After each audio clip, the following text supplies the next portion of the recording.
Akankah petrodolar akan tergantikan oleh petroyuan? Begini penjelasannya.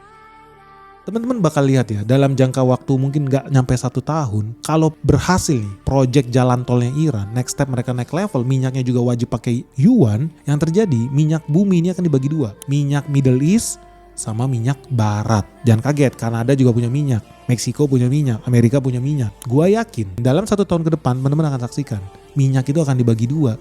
Jadi minyak-minyak yang berasal dari Middle East itu akan segera diwajibkan keluar masuk, transaksinya wajib pakai yuan. Dan yang kedua adalah minyak barat. Minyak-minyak yang selama ini ditransaksikan untuk sekutu-sekutu Amerika Serikat yang ke Pasifik, ke Atlantik, ke Eropa, gua jamin pasti masih akan tetap menggunakan US dollar.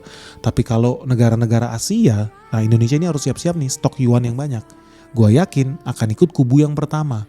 Karena minyak-minyak Timur Tengah itulah yang mayoritas berangkat ke Asia Pasifik termasuk Indonesia, China, Vietnam, dan Filipina guys. Dan ketika terjadi dua kubu ini, siap-siap ya Amerika Serikat. Artinya orderan minyak bumi kalian bakal ngedrop lebih dari 50%. Artinya dominasi US dollar berpotensi juga berkurang. Dominasinya bisa sampai 50% juga. Dan teman-teman dari sini kita bisa lihat ya, konflik di Iran ini bakal mengubah peta perdagangan dunia. Nah yang ketiga, pasti akan membuat demand minyak itu berkurang guys. Artinya bisnis-bisnis renewable energy bakal makin booming, bisnis nuklir bakal makin booming, dan bisnis-bisnis yang selama ini menggantungkan nyawanya, hidupnya kepada minyak bumi, ya siap-siap aja lu bakal tambah nyungsep guys. Kenapa? Karena sekarang dunia akan terbagi menjadi dua.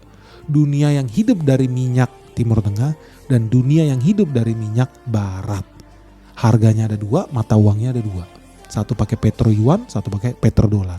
Asia menurut prediksi Benix akan masuk ke kubu petroyuan.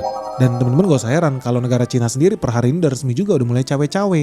Cawe-cawe apa? Kasih kode, jangan uang tolnya doang dong yang pakai yuan. Kalau perlu minyaknya juga yang melintas di Hormuz diwajibkan juga transaksinya pakai yuan guys. Jadi ini bukan ngadi-ngadi.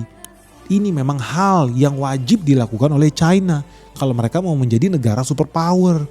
Mata uang mereka wajib naik level menjadi mata uang dunia guys. Global Reserve Currency. Dan itu hanya mereka yang bisa lakukan.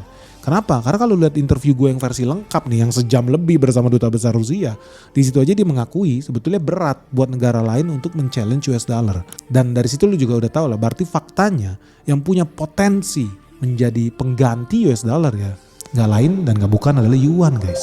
Dan dari situ teman-teman bisa lihat dong, nggak heran kalau lu lihat ya dalam 1 tahun terakhir nilai yuan terhadap US dollar bukan makin lemah tapi makin menguat.